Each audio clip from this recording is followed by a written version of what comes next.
The first thing I noticed that morning wasn't the quiet, though it should have been. It was the coffee pot. Cold, empty, still sitting there like it hadn't been touched all night. Clark always made coffee when he stayed over. Yesterday, he'd even promised Levi pancakes for breakfast. But now, there was no smell of fresh coffee, no sound of his footsteps in the kitchen. I called out, "Clark?" Silence. My voice echoed down the hallway as I walked toward the stairs. Maybe they'd gone out early, but the stairs felt heavier than usual, my knees aching with each step. Their bedroom door was wide open, the bed unmade, clothes scattered across the floor. That wasn't unusual for Olivia. My daughter-in-law never treated this house like a home. But Clark was neat to the point of obsession. Even as a boy, he'd fold his t-shirts perfectly before putting them away. I stepped closer and that's when I saw it, a white envelope, propped against the lamp on my nightstand, my name written across the front in Clark's careful handwriting. My hands shook as I opened it. The letter was short, too short for what it was about to do to me. "Mom, Olivia and I have decided to start fresh, somewhere new. We've taken what we need to build a life for our family. You'll understand someday that this is better for everyone. Don't try to find us, Clark." I read it twice, 3 times. The words didn't make sense, but my gut told me they did. Taken what we need. I rushed downstairs to my desk and grabbed the phone. My fingers dialed the bank number almost on their own. When the automated voice read my balances, I thought I'd misheard. Checking account, $0. Savings, $0. Levi's college fund completely emptied. The representative confirmed it. All accounts were closed yesterday afternoon by Clark Patterson. He had power of attorney on file from 6 months ago. 6 months ago, when he'd brought over those papers and told me it was just for emergencies. If anything happens to you, Mom, it'll make things easier. I trusted him. He's my son. Why wouldn't I sign? I hung up numb and walked to the garage. Clark's old Mustang was gone, the one I'd helped him restore when he was 16. But it wasn't just that. My own car, gone too. I opened the bathroom cabinet, my heart pills, my blood pressure, medication, my insulin. Every single bottle gone. Even the empty containers. I didn't need to see any more. I already knew what this was. This wasn't just leaving. This wasn't just stealing. This was erasing me. I walked back to my bedroom and sat on the edge of the bed, staring at the open closet where Olivia's designer dresses had been. The master bedroom was supposed to be my room. I'd let them use it temporarily when they moved in after Clark lost his job. That was 18 months ago. "It's just until I get back on my feet, Mom," he'd said. "You're saving our lives." Now I understood. I wasn't saving them. I was funding their escape. The phone rang, making me jump. It was Levi's school. "Mrs. Patterson, this is Jennifer from Ridgemont Elementary. Levi hasn't been picked up yet, and we can't reach his parents." I froze. "It's 3:30 already?" "Yes, ma'am." I swallowed hard. Could someone please drop him off at my house? My car isn't working." Those 20 minutes felt like hours. I searched every drawer, every hiding place for emergency cash. Nothing. They'd thought of everything. When Levi finally walked through the front door, dragging his Star Wars backpack, I forced myself to smile. "Hey, sweetheart, where's Mom and Dad?" he asked, kicking off his shoes like always. "They had to go away for a little while," I said carefully. "You're staying with Grandma. We'll have fun, just the 2 of us." He nodded, not asking more. "Can we watch cartoons?" Of course. As he settled onto the couch, I walked into the kitchen. The fridge was almost empty. Even most of the groceries were gone. I opened the last can of soup in the pantry and stared at it, doing mental math. No medication, no car, no money, and no son. The boy I'd raised alone after his father left. The boy I'd worked double shifts for, missed holidays for, supported through every hardship. Now, he was gone by choice. Rain began to tap against the windows. I stood there, soup forgotten on the counter, letter still crumpled in my hand. That's when it hit me. I wasn't just left behind, I was abandoned, and the only thing keeping me standing at that moment was the fact that Levi was still here. I didn't sleep that night. Every time I closed my eyes, I saw Clark's handwriting on that letter. I heard his voice in my head, telling me this was better for everyone. Better for who? Certainly not for me. And definitely not for Levi. By morning, my neck ached from falling asleep in the rocking chair. I opened my eyes to find Levi standing there, dressed for school. His hair was messy, his shirt wrinkled, but he'd brushed his teeth and packed his backpack all by himself. "Grandma, are you okay?" he asked, his little hand resting on my shoulder. "I'm fine, honey," I lied. "Just tired." "Are you hungry?" He nodded, so I made the last bit of oatmeal we had. I tried to smile, but my chest felt heavy. Halfway through eating, Levi looked up at me with those serious brown eyes. "Grandma, I know Mom and Dad aren't coming back." My spoon froze midair. "Why do you say that?" "Because they took all their clothes, and," he hesitated, "Mom said bad things about you when she thought I wasn't listening." My stomach tightened. "What kind of things?" "She said you were old and useless, and that Dad needed to grow up and stop taking care of you." I swallowed hard, forcing myself to keep my voice calm. "That's not true, Levi." "I know," he said simply. "You take care of us." Before I could answer, he leaned closer, lowering his voice like we were sharing a secret. "There's something else, Grandma. Something important." "What is it?" "I have cameras." I blinked. "Cameras?" He nodded eagerly. "Remember the spy kit Dad gave me for Christmas? With the tiny cameras you can hide anywhere?" I did remember. Clark had been so proud of that gift. I'd thought it was just for fun. "I put them all over the house," Levi continued. "In the living room, in their bedroom, even in your study." I wanted to catch the tooth fairy, but then I started hearing Mom and Dad say mean things. My heart began to pound. "Do you still have the recordings?" "Uh-huh.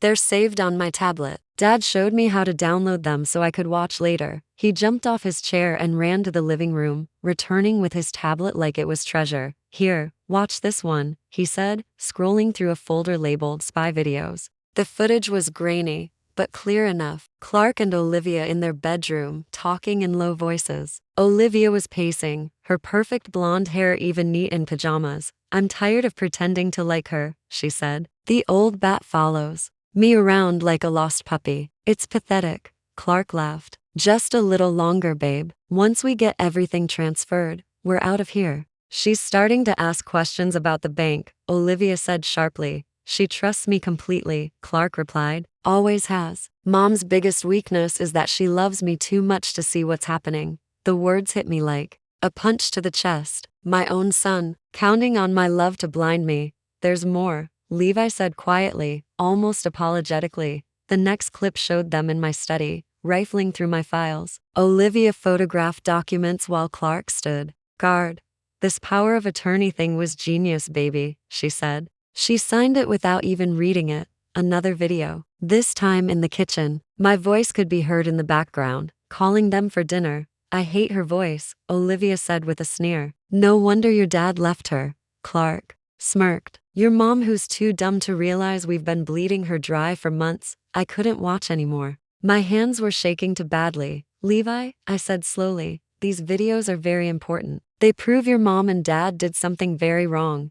"I know," he said, sitting cross-legged on the couch. "That's why I saved them. I was going to show Dad, but then I heard him say mean things too." I pulled him into a hug, my throat tight. "We need to call the police, sweetheart. What your parents did, it's stealing, even from family." Levi leaned back to look at me. "Will they go to jail?" The question hung in the air. Yesterday, I would have said no without thinking, but after hearing those videos, after knowing they abandoned him as easily as they abandoned me, maybe, I said finally. "Is that okay with you?" Levi nodded, his little face serious. "They left me too. And just like that, my decision was made. We were going to fight back, together." After Levi went to bed that night, I sat alone in the living room. The glow from his tablet still burned into my mind. Every clip, every cruel word, every mocking laugh. They weren't just planning to leave me. They'd been dismantling my life for months. My hands were cold, even with a blanket wrapped around me. The idea of calling the police on my own son felt like cutting my heart in half. But what was the alternative? Pretend it never happened? Let them keep the money, the cars, the house? Worse, let them believe they could abandon Levi and still be welcome back? I stared at the crumpled letter on the coffee table, my eyes stinging. Somewhere in that tangle of emotions, one feeling started pushing its way to the front. Anger. By morning, I had my answer when Detective Sarah Martinez arrived. She looked younger than I expected, maybe in her early 30s, but her eyes had the kind of calm confidence you only get from seeing a lot of hard truths. She sat across from me at the kitchen table while Levi colored quietly at the far end. "Mrs. Patterson," she said, "are you certain you want to pursue charges against your son?" Her voice was gentle, but her words landed heavy. "Family cases can be complicated. Once we start, it's not easy to stop." I took a deep breath. "Yes, I'm certain." The detective glanced toward Levi. "And you understand this will affect him too?" Before I could answer, Levi spoke without looking up from his drawing. "They left me too." Detective Martinez gave him a small nod, then turned back to me. "Do you have any proof of what happened?" I slid the tablet across the table. "Everything's here. Videos, audio, dates and times." She watched the first clip without speaking. Her expression didn't change, but I saw her pen pause. "When Olivia called me too stupid and Clark laughed, this is clear evidence of both theft and intent," she said finally. "And because of the power of attorney, we're also looking at possible charges of financial exploitation of an elder." Elder. The word stung. I didn't feel old, not in my mind anyway. But hearing it in a legal context made me realize exactly how vulnerable I'd been to Clark's manipulation. Detective Martinez explained the process: statements, warrants, freezing what assets might still be recoverable data. As she spoke, a wave of shame tried to creep in. I'd signed those papers without a second glance. I'd let them live here rent-free. I'd believed every excuse, every "you'll pay you back, Mom." But Levi's small voice cut through my thoughts. "Grandma, does this mean they can't take more stuff?" I looked at him and smiled, even though my throat was tight. "That's right, sweetheart. It means they can't hurt us anymore." By the time the detective left with a copy of the tablet files, the house felt different. Still quiet, still half empty. But the silence didn't feel powerless anymore. It felt like the calm before a storm. That night, after Levi fell asleep, I made a cup of tea and stood by the window, looking out into the rainy street. For years, I'd been the one holding the family together, no matter how tired I was or how much I had to give up to do it. Now, for the first time, I was choosing to protect myself and the one person who still needed me over protecting someone who had already walked away. It wasn't the kind of choice a mother ever wants to make, but sometimes love means drawing a line, and I was done letting them cross it. 2 days after Detective Martinez left with the evidence, my phone rang. "They've been found," she said. My heart jumped into my throat. "Where?" "Miami. Staying at a luxury resort. They're both in custody now, awaiting extradition." For a moment, relief and heartbreak collided so hard inside me, I could barely speak. They weren't missing anymore. They'd been living it up on my life savings. The arraignment was set for the following week. I didn't want to go, but I knew I had to. I needed to see them. I needed them to see me. The courthouse smelled like floor wax and old paper. I sat in the back row with my neighbor, Mrs. Chen, beside me. She squeezed my hand. When they brought Clark in, I almost didn't recognize him. He was thinner, his hair a mess, and the orange jumpsuit made his skin look pale. But the real shock was his eyes. Cold, distant. Olivia walked in right behind him, wearing the same smug expression she'd worn in those hidden camera videos. Even in a jail uniform, her hair was perfect, makeup flawless. The prosecutor stood. "The defendants are charged with theft by taking, exploitation of an elderly person, and conspiracy to commit fraud."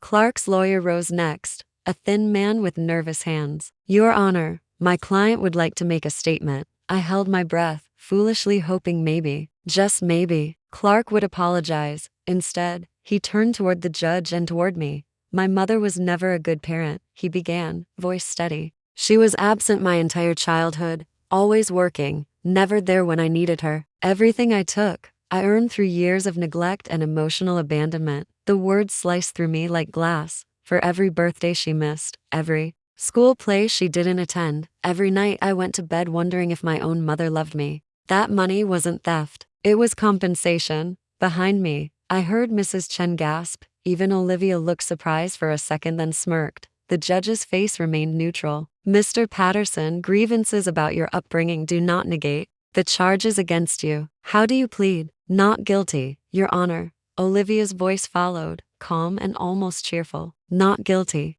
As they were led away, Olivia glanced back at me and mouthed something I couldn't quite catch, but I knew it wasn't kind. When I stepped outside, The sunlight felt too bright, the air too sharp. Mrs. Chen put an arm around my shoulders. That boy has lost his mind, she said. Don't you believe a word of what he said in there? But I couldn't stop the thoughts from spinning. Had I been a bad mother? I'd worked double shifts at the diner, weekends cleaning houses. I'd missed things, yes. But I'd also been at his graduation, his wedding, the day Levi was born. I'd sacrificed everything to give him stability. That evening, Levi found me in my rocking chair, staring at nothing. You look sad, Grandma, he said, climbing into my lap. I am, honey. Sometimes grown-ups say things that hurt each other's feelings. Dad said mean things. I nodded. Yes, he did. Levi was quiet for a moment. Then he said, remember when Mom broke your favorite vase last month? I frowned. Yes.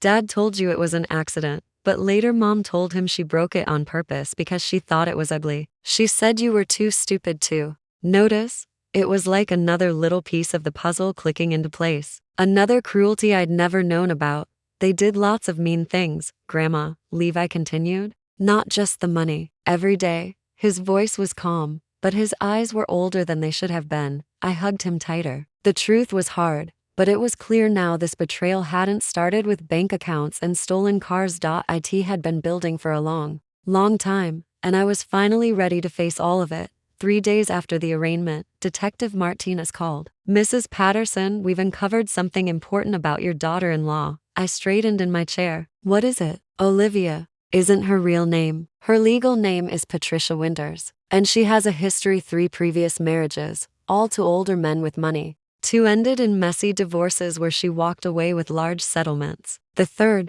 died under suspicious circumstances. I gripped the phone tighter. You're telling me she's done this before? Not exactly the same way, but yes, she has a clear pattern. Targets men, isolates them from their families, drains what she can, and leaves. As if my stomach wasn't already turning, she added, we also found her private social media accounts. She's been documenting her projects. That's what she calls the men she manipulates. I closed my eyes. And Clark, she called him Project Mama's Boy. It felt like the air had been sucked from the room. Mama's Boy? Yes. Her posts go back 3 years. She writes in detail about her plan, how she intended to turn him against you, make him resentful, and eventually cut ties completely. When I hung up, I went straight to my computer. An hour later, my screen was filled with her words, each one more poisonous than the last. Project Mama's Boy is progressing nicely. He's starting to see Mommy Dearest as the obstacle she's always been. The key is patience. Every realization has to feel like his own idea.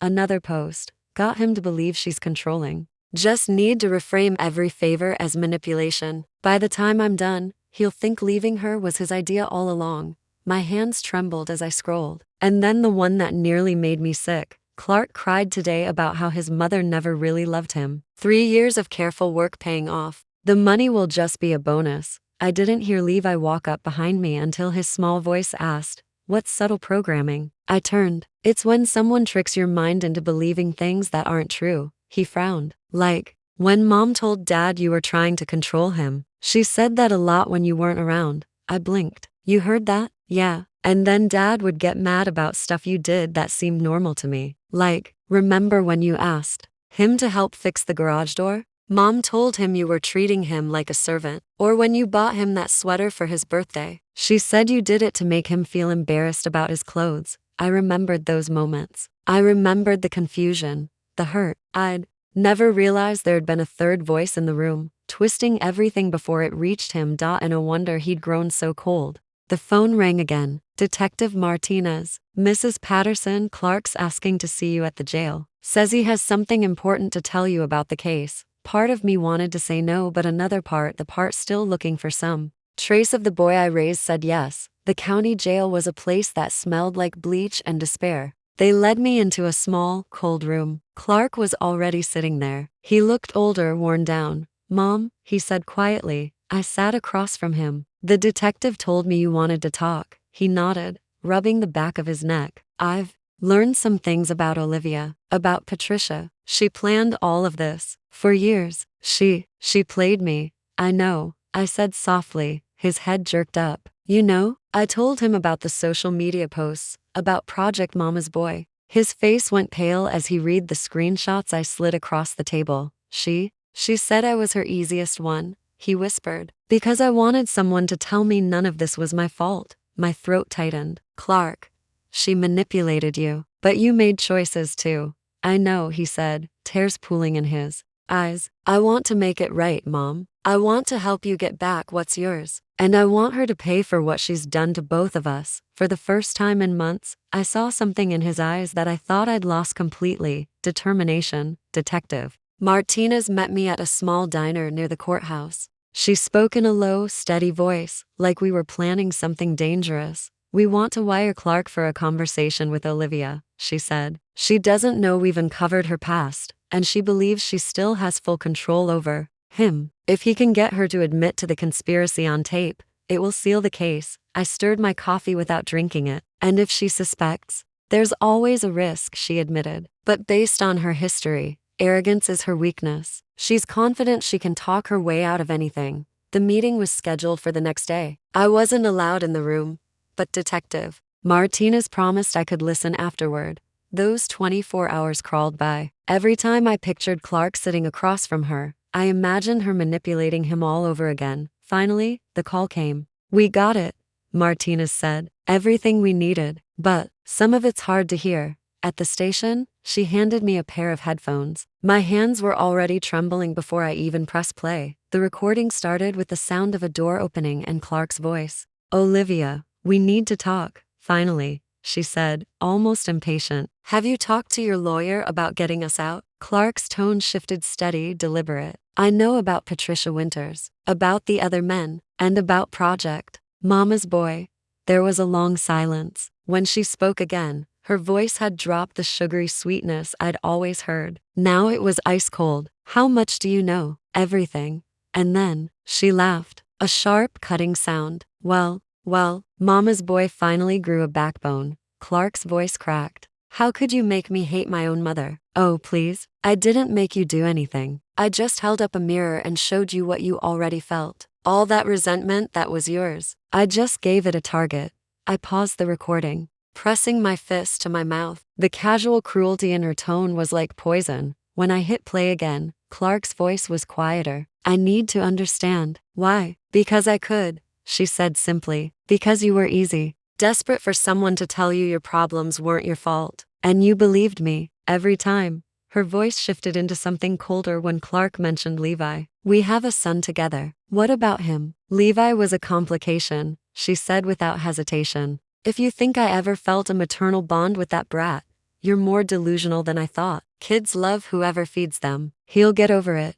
My hands clenched into fists. Clark's voice broke. You said we'd come back for him. I said a lot of things, she replied, almost amused. The point was the money. Watching you turn against your mother, that was just entertainment. She laid it all out like it was a trophy list, how she reframed every good thing I did as manipulation, how she pushed the power of attorney papers at the perfect moment, how she made Clark believe every part of it was his own idea, and Clark listened. I could hear the pain in his breathing, like each sentence was another crack in the wall she'd built between us. By the end, his voice was barely a whisper. You destroyed my family. You destroyed it yourself, she shot back. I just gave you permission. The recording stopped. Detective Martinez leaned forward. With this and the videos from Levi's cameras, her conviction is almost certain. She's looking at 10 to 12 years. I took off the headphones slowly. My body felt heavy, but there was a strange calm under the weight.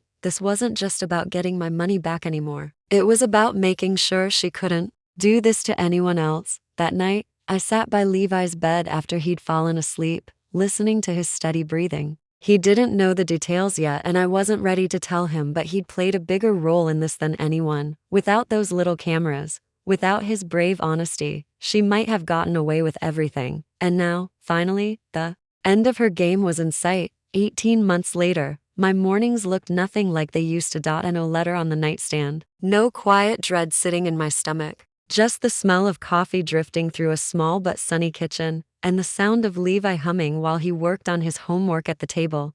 Chocolate chips in my pancakes, Grandma? He asked, eyes hopeful. Just a few, I said with a smile. We don't want Mrs. Chen thinking I'm spoiling you, Mrs. Chen, my neighbor from the old house, had become an unofficial grandmother to Levi too, taking him to the park, teaching him chess. Family, I'd learned, didn't always have to be blood. The apartment was smaller than the house Clark had emptied out, but it was ours. The court had ordered most of the stolen money returned, and I'd sold the old place. Too many ghosts in those walls. Clark was now in a minimum security facility. We'd been exchanging short letters for months, careful, measured, each one building a small bridge back to trust. It wasn't forgiveness, not yet, but it was something. Then one Saturday morning, a knock on the door interrupted breakfast. A young woman stood there clutching a notepad. Mrs. Patterson? My name is Jennifer Walsh. I'm an investigative journalist with the Atlanta Constitution. I'm working on a story about financial elder abuse. Your case helped identify 3 other victims of your former daughter-in-law.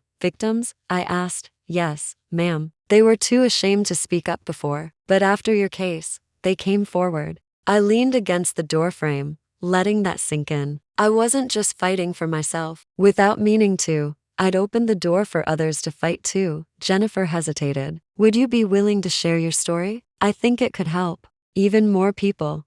I thought about it for a long moment. I have conditions. My grandson's privacy comes first. No real names, no identifying details about him. She nodded quickly. Of course, and I want people to understand that. Sometimes the person hurting you can be both a victim and a perpetrator. My son was manipulated, but he still made his own choices. Jennifer's eyes softened. That's exactly the kind of honesty people need to hear. 2 hours later, after coffee and a long, unfiltered conversation at my kitchen table, she packed up her notes. Do you regret pressing charges against your son? She asked. No, I said simply. I regret that it was necessary, but holding him accountable was the most loving thing I could do for both of us. That evening, after Levi was asleep, I sat on the balcony with a cup of tea, watching the sunset wash the sky in gold. My phone buzzed. A message from Clark.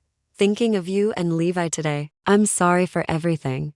I typed back slowly. I'll never give up on you, but I'll never put your needs above my own well-being again. That's what love looks like now. A moment later, his reply came. That's what I want it to look like too. For the first time in a long time, I believed him. 3 weeks after Jennifer's visit, her article was published. It was fair, honest, and unflinching. She didn't sugarcoat the betrayal, but she also didn't turn me into a victim who stayed broken. She wrote about resilience, about boundaries, about choosing to protect yourself even when it means standing against your own family. The response was overwhelming. Emails poured in from strangers, elderly men and women, adult children, even social workers. Some just wanted to say thank you. Others shared stories eerily similar to mine, but one letter stopped me cold. It came through the newspaper. No return address. Mrs. Patterson, I am one of the 3 women who came forward after your case. Like you, I trusted a family member completely.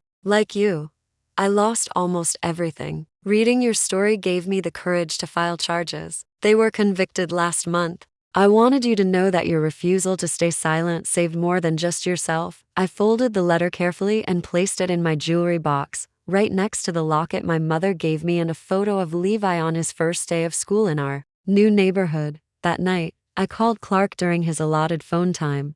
Mom, is everything okay? He asked. Everything's fine, I said, settling into my rocking chair with a cup of tea. I just wanted to hear your voice. We talked about simple things, books he was reading, Levi's latest science project, the job training program he joined. As we were about to hang up, he said quietly, Mom, I'm proud of you. For fighting back, for protecting Levi, for not letting Olivia get away with what she did. I know it cost you a lot to prosecute me, but it was the right thing to do. My eyes stung. I love you, son. I love you too, he said. And I'm going to spend the rest of my life proving I'm worthy of that love. After the call, I stepped out onto the balcony. The night was quiet, the air cool. In the courtyard below, a few children laughed as they chased each other in the fading light. I thought about everything Olivia had tried to destroy: trust, family, love. And yet, here I was, not the same woman I'd been before, but stronger, wiser. She'd wanted to break us apart forever. Instead, she'd forced me to learn the difference between love and enabling, between loyalty and self-destruction, and in learning that, we'd found our way back to something real, I sipped my tea, listening to Levi's soft breathing from his bedroom. This wasn't the life I had planned, but it was honest. It was mine, and for the first time in a long time I felt safe.